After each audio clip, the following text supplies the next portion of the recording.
Hello and welcome to Newsmakers on CHCH Podcast for this Wednesday, January 24th, 2024. And on today's show, I'm very pleased to once again be joined by political commentator Keith Leslie. Keith, let's jump right into it. If Doug Ford's New Year's resolution was to leave the Greenbelt behind him, that has failed. Toronto Star first to report this week about the existence of an internal email that claims the Premier's office knew about Greenbelt land swap deal earlier than they claimed. Are people over this? Is it going anywhere? It's not going away, and of course the main reason it's not going away is because the RCMP are still investigating in the background. Premier Ford obviously hoped, as did his entire government, that when at the end of September he announced, okay, look, we're backing off on that 7,400 acres that we'd taken out of the Greenbelt. We're putting them back in. We're going to protect them. I'm sorry, I shouldn't have done that. But he always maintained, the Premier did, that he never knew about these particular lands that were selected until basically a week before it got to Cabinet. Well, that's why we're getting into the weeds here, but it's important to know because basically these latest emails that were uncovered by Rob Benzie at the Toronto Star and through the NDP, Freedom of Information, they found that basically people were talking in the Premier's office and the Housing Minister's Chief of Staff and the Premier's Principal Secretary were talking about these specific lands weeks, maybe months before the Premier told us that his office was involved in this.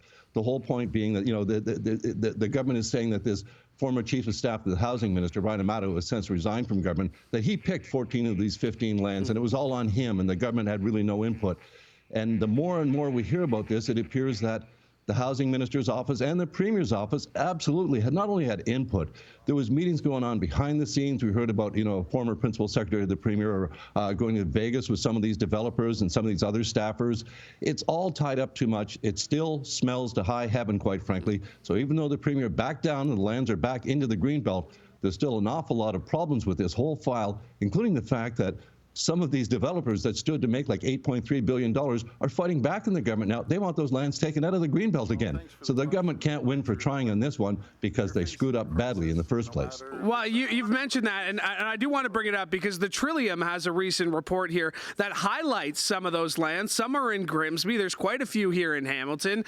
Yep. How does Doug Ford move past the Greenbelt? Can he? I mean, we mentioned the RCMP investigation that's going on in the background. Marit Stiles has made it very clear, you know, with this Freedom of Information request, she's not going to drop it anytime soon. How can he try to move on if you were giving him any advice? Well, I guess you could try and distract us by, say, giving a sole source contract for Service Ontario centers to we'll get there. Staples, to an American business company. But that's it. Like, literally, we thought that the new year would bring a quieter government, more thoughtful government, showing us some new ideas going forward. And as you say, trying to put that Greenbelt behind them as much as they can, at least until the RCMP finishes its investigation. But what we have now is the NDP has requested that the Auditor General look into this latest memo, to look into the timing of this. Did people lie to the Auditor General? Did they lie to the Integrity Commissioner? Remember, it was reports from those two officers of the legislature that prompted the government to finally admit it had to put those lands back into the Greenbelt. So all of this is just hanging. It's a millstone around the neck of Doug Ford and the PC party. It's not going away anytime soon because all these questions remain to be answered. And every day, it seems, or every week, we hear of new ties between high-level operatives in the Premier's office, in the Housing Minister's office, and developers. So these ties are far, far too tight. And remember, we've still got all that stuff going back. I mean, there's still jokes about, you know, the Premier using his daughter's stag and doe as a fundraiser with the developer, the PC party's fundraiser, selling tickets to developers at $150 a head. All of this still stinks to high heaven, and I'm afraid it's not going to go away anytime soon for the Ford government. And of course, there is a brand new Auditor General, Shelley Spence, and we'll see how she wants to make her mark and how she wants to attack this because, you know, it's not just this. We also had the Green Party. We had Mr. Schreiner on here last week. He was asking for a dollar-for-dollar audit on one of those deals that you mentioned. Let's talk about that. The Service Ontario sole-sourced contract. What do you make of this? And optically, it doesn't look good, does it? No, it seems from a communications point of view and from just a political standpoint, what we have, you know, the government's position is, you know, it wants to increase the hours for Service Ontario, that 9 to 5 doesn't cut it for a lot of people, and that may be true. But what we have here is private contractors. This is not, you know, government employees. These are private businesses, small business operators that have been operating these Service Ontario centers, the one in St. Catharines for up to, I think it was 18 years. And they got a letter in November saying, you're out of business as of January 31st. because we're giving this to Staples, a U.S.-based hedge fund-run, heavily debt-ridden company, and we're going to pay to put the kiosks in those stores. We're going to pay to construct them, all that sort of thing. It does make sense to some degree from a government point of view, or any retailer's point of view, to downsize your retail footprint while also expanding your hours of operation, the service available to people.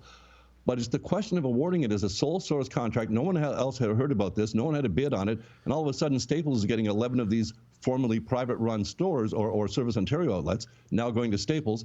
2 are going to go to Walmart, but they're still going to be operated apparently by the small operator that operates them now. So it's a very confusing situation. And the Premier is trying to make it look, he basically crapped all over the reporter, Richard Southern from City News, who broke this story, saying, well, the details aren't right. But he never once addressed why it was a sole source contract. That just stinks to high heaven. And now we hear today, we've heard this before, but we actually saw a copy of the letter today.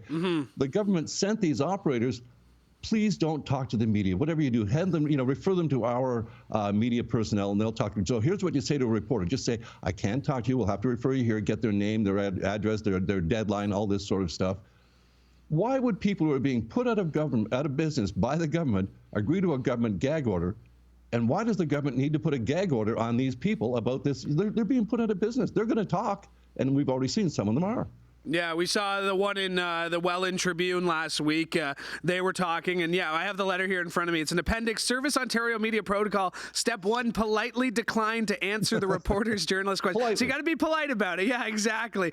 This, again, like I said, we had Mr. Schreiner on here last week, the Green Party leader here in Ontario, talking about that. Do you think this is going to hurt Ford at all? I mean, he can say we're going to save $1 million, more convenience. Is this going to hurt him, or is this something he's going to be able to move past?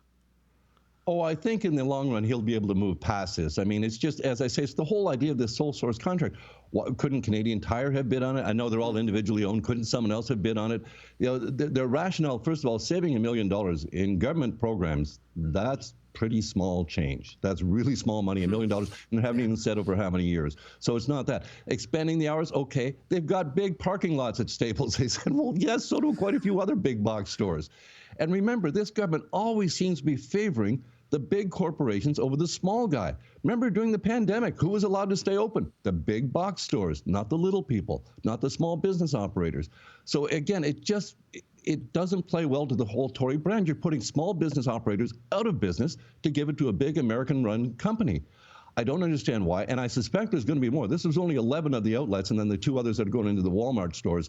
There's going to be more. I think when the government announcement comes, and it's expected later this week or next, it's going to be more and more stores. I don't know if it's all Staples, but there's going to be more of these Service Ontario outlets privatized to another company or to a bigger company. Let's go back to the Auditor General, because the Ontario Liberals are asking the Auditor General to investigate the use of temporary nursing agencies. So we've heard a lot about this. I've covered stories. I've covered, protests and walkouts and all of that of nurses at hospitals who are saying, we are burnt out, we are underpaid. But we have a lot of colleagues who are going to these private nursing clinics who are making 3 times as much as they are, and they can be justified by saying, well, these nurses are so tired. The healthcare issue. We've heard Marit Stiles wanting to use it. Now it looks like Bonnie Crombie is going to go after it. How vulnerable are the Ontario provincial Conservatives on this topic?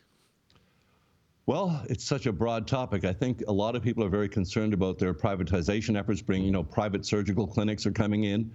But again, if you're on a waiting list for one of those needed operations, hip, knee, thighs, and whatever you actually need to have repaired, if you're on a long waiting list and they're telling you you're going to go to a private clinic, but it won't cost you anything extra, that's a good thing in many people's minds. Although a lot of people, and I happen to be one of them, think that the Canada Health Act should be supreme. If we've got surgical suites in hospitals sitting empty most of the time, and we do, why are we funding new surgical clinics being built privately, and then they charge, as you say, 2 to 3 times as much for the same procedures, 4 times as much even? Agency nurses is a huge issue.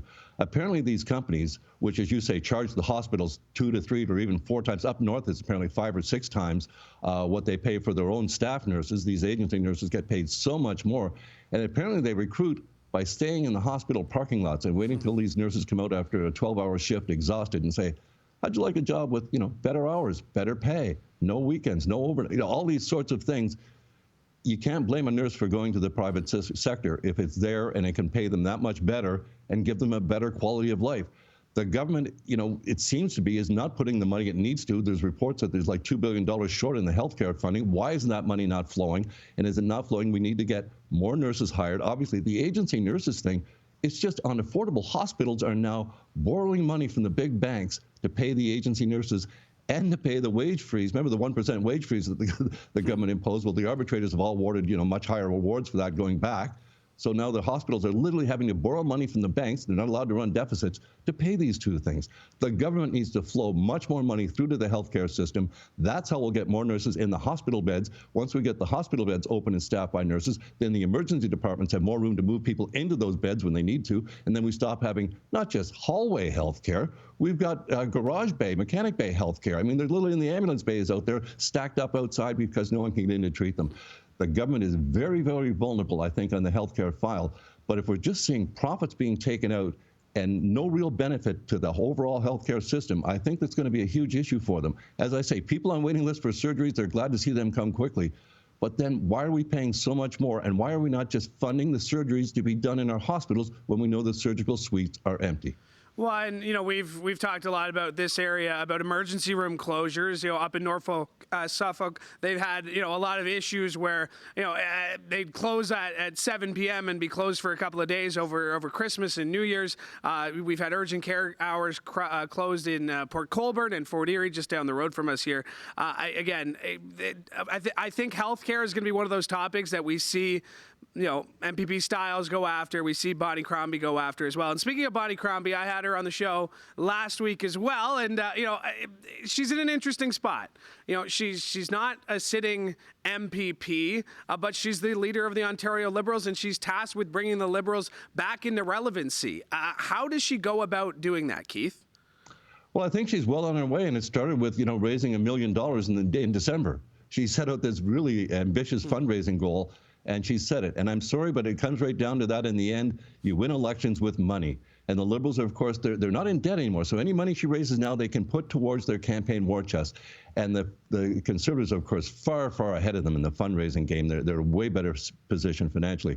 So the Liberals, they need to get a lot more money in their war chest. And Bonnie Crombie, I think, as well, is out working the province. She's going out. She's going to be doing those church hall meetings and those small basements and all that sort of stuff, meeting with Liberals and firing them up, getting them ready for that next election and saying, look, forget about the NDP. We're the opposition in waiting. We could be the government in waiting if we get our act together and get enough people motivated out and vote. I think Crombie is, she's the leader that the Liberals are looking for. They need someone who's going to fire them up. And not being in the legislature is not going to hurt her that much because, quite frankly, everyone knows, question period's a bit of a theater show. And afterwards, everyone gets a quick comment or whatever, so what? Going out and meeting people face to face, showing them that you're someone that they want to vote for, that they want to support. That will do her much better, I think, than actually being in the legislature and, trying to throw a few questions at Doug Ford, who, quite frankly, is rarely there and never answers them anyway. Now, if we're looking ahead to, 2026, the next provincial election, what would a win look like for Bonnie Crombie? Would it be picking up a couple of seats in by-elections that may or may not happen? What would a successful 2024 look like? You mentioned the fundraising numbers. They're touting that. The NDP were quick to tout their own fundraising numbers as well. But what would Bonnie Crombie look back on 12 months from now and say, that was a good first year as leader? Well, on their way into that election, I mean, if they can get even, anywhere close to official party status, pick up a couple of by-election wins, that would be really good for them, give them a little bit of momentum. When it comes to that 2026 election, though, they've got to really just, knock the NDP right off that opposition perch and go to be at least the official opposition. If not, Doug Ford, if he stays on, is going for his third term. Three-term governments rarely get reelected. People are ready to toss them out at that point. So Bonnie Crombie could have a real shot at becoming premier if the Liberals do the work, set the right policies, and don't try to be everything to everyone, but actually set some firm policies that people can get behind and vote for, and don't just say, we're not Doug Ford. Well, neither are the NDP. You have to have something else to offer people. Now, how do you think they go about getting seats from? They're going to need some PC seats. That's clear. I think the GTA is entirely blue, basically. So on top of taking away PC seats, how will they bite into that kind of the left-leaning orange of the NDP to try and bring them over to red? Well, it seems that's a tougher fight, it seems, these days, that a lot of the NDP, when they lose votes and lose seats, they seem to lose them to the Conservatives. People were just bypassing the Liberals completely for the last couple of elections. So they have to get themselves, insert themselves back in there and show them that, NDP voters should never be voting NDP or voting for the PCs. If you are unhappy with your NDP candidate, or if you think they're too far to the left, the Liberals are your happy center. We're your medium, your medium ground that they've always had. I think it was David Peterson once said, well, Liberals, we get on the middle of the road, get on that center line, and kick everyone else off it. And that's essentially what the goal is for the Liberals, because Ontario is very much a middle of the road province. I mean, we tried the Bob Rae NDP thing once. I don't think they're doing that. It's like Mr. Christie. They're not going to do that again.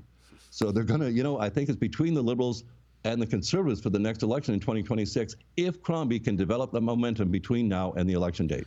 Yeah, it'll be a very interesting couple of years here in Ontario politics. I just want to talk to you real quick about budgets. We see a lot of municipalities going over their budgets, and the stories that we've seen, a lot of them are putting it on the province, saying we've had all this downloaded onto us from the province. The Hamilton Council is saying that it would be this much if the province was just stick to what they had previously given us.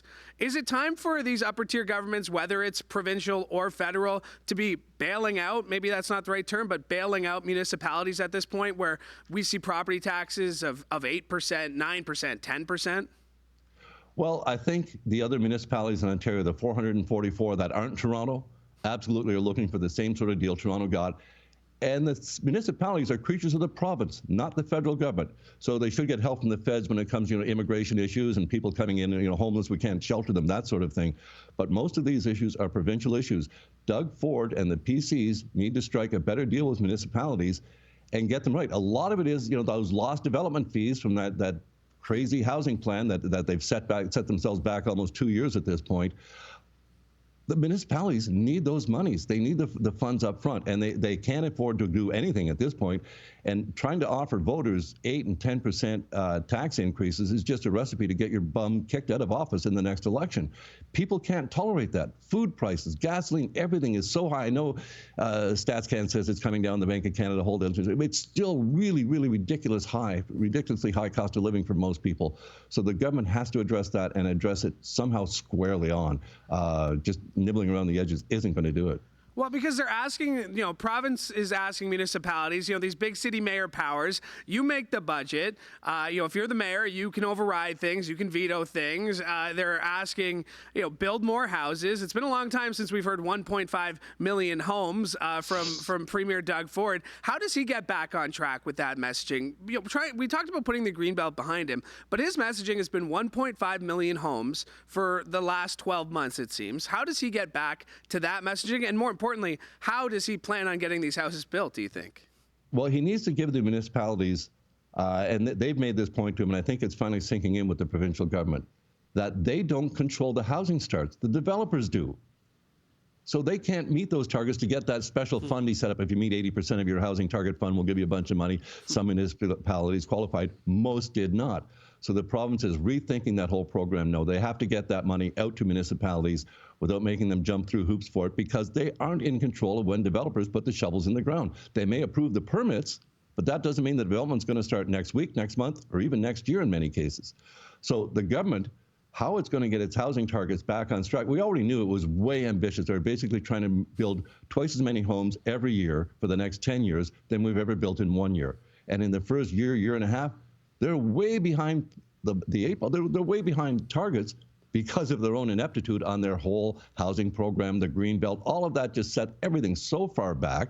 And now their ministerial zoning orders, which were supposed to, speed up the process and, administer exempt local planning to override them and allow a development to go ahead. It turns out most of those ministerial zoning orders that they handed out like candy didn't result in anything being built. So the province has really messed up its housing strategy big time in all of this. And to get it back on track and get 150,000 houses built a year, I think at this point is a pipe dream.